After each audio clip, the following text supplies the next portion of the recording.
Now, it's time for today's perspective. And will he stay? Will he go? Will Donald Trump allow him to stay? Some of the real questions being asked amongst the population of Venezuela after more details emerged of the phone call between Trump and their president Nicolas Maduro several weeks ago. Now, in it, Trump is said to have offered Maduro a safe route out of the country should he step down. Maduro asking, well, for a series of guarantees first before he would even consider such a matter.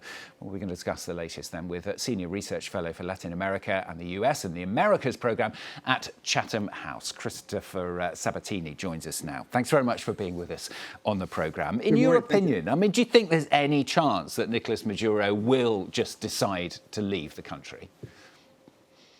Well, clearly the Trump administration is trying to make it so that it's going to be very difficult for him to say no. Primarily, we've seen this for the last, over 20 weeks now. This buildup off the coast, this announcement of a covert operation in Venezuela that's clearly trying to target him and threaten him with what would be a smash and grab operation and return him to the United States or even an assassination attempt. By the way, I mean, this is all about signaling. It's all about trying to convince him to leave or those around him to defect. You don't announce a covert operation in Venezuela unless you're actually trying to engage in some sort of public threat. I think for him, the calculation is, can he survive this? And if he can, I think there's a point that, quite frankly, Donald Trump will need to move on. There's so many naval assets, U.S. naval assets dedicated now off the coast of Venezuela. Some say up to 14%, including the largest aircraft carrier the U.S. has. They're going to have to move on. So this is really a waiting game.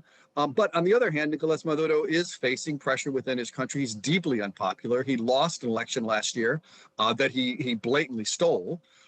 So for now, he's managed to hold on since 2013, since he was first elected. We'll see if he can outlast this, but clearly the Trump administration is ramping up pressure. Clearly he tried to slow walk the entire discussion, and he's not leaving at this point.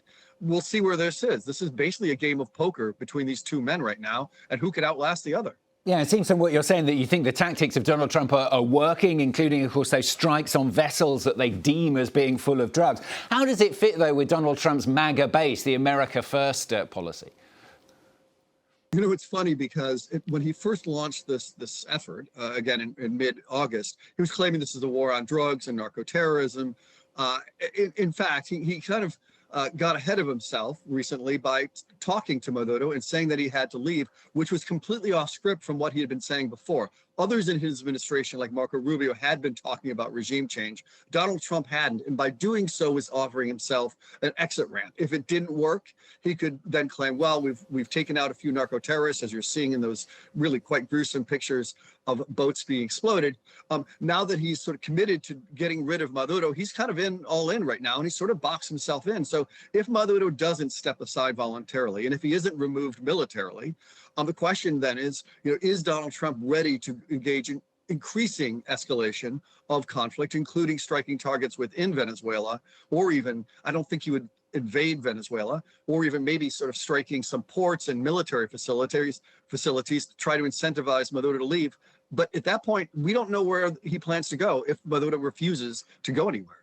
You mentioned those elections, of course. Maduro, as you said as well, has many enemies at home, not least Armando Gonzalez, the man widely believed to have won those elections in 2024. He's now living in exile in Madrid. That's right. There is a Democratic opposition that, because of the elections last year and the primaries that preceded them in 2023, is now much more organized. It has a figure of Edmundo Gonzalez and Maria Corina Machado, who had been elected in the primaries but was prohibited from winning. The opposition is very strong, but the problem is this: even if Maduro decides to flee, or even if he's somehow removed from power, it's not clear that that opposition will automatically be given the keys to Palacio Miraflores, which is the presidential palace. In this, the Trump government is correct. This is a deeply corrupt government. It is involved in narcotics trafficking, although it doesn't actually produce cocaine. It doesn't produce fentanyl at all. It is a transshipment point, but it's also involved in illegal gold mining, money laundering, as well as all sorts of other activities, including human trafficking. It's not clear that even if Maduro were to leave, those around him would naturally just turn over open the doors for the Democratic opposition and basically give up their rights to control all of the illicit commerce that they've been in control of for a long time. And also, if they were to step aside, and this is true for Maduro, that they would not be open to prosecution for illicit activities. And that's also a strong incentive for Maduro to stay in power. If he leaves, who's to say he won't be extradited at some point in the future under wherever he may end up, whether Cuba, Russia, Turkey seems a likely possibility. But in all those cases, there could be a change of regime that then leaves Maduro open to being extradited to the United States or even back to Venezuela to be tried.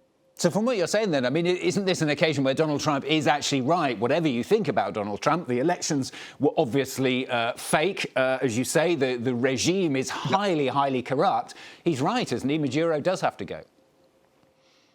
He is right. The truth is and Venezuelan Democratic leaders will tell you this. There was a regime change last year. It's just it was voted by popular demand. The woman you're seeing right there, Maria Corina Machado, was the figurehead.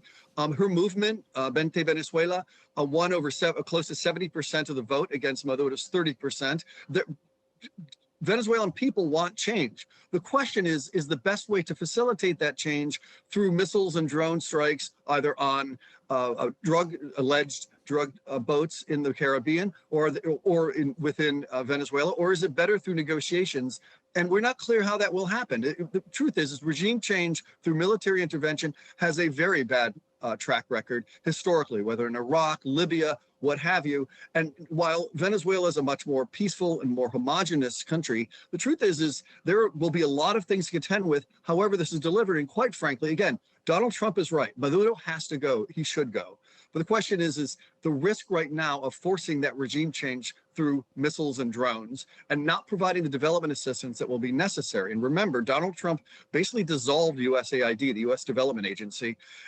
This is going to be a big ticket item. It's not going to come easily. This is not Eastern Europe in 1989. This is a deeply fractured, collapsed economy and state thanks to more than 20 years of Chavismo and Nicolas Maduro.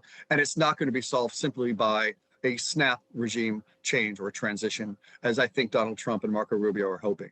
Just finally, I mean, Nicolas Maduro's defence, of course, is that Trump just wants him gone so he can gain access to those vital natural resources, including oil. Is there some truth in that as well?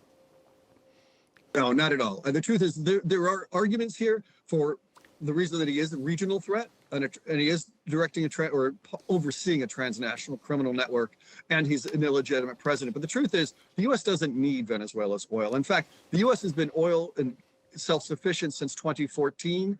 And in fact, if those reserves were to be untapped and quickly, would reduce the price of oil globally and liquefied natural gas, which would hurt U.S. interests. Similarly, the gold mines that are very rich, that are now being mined by the Venezuelan military and the Colombian guerrilla group ELN.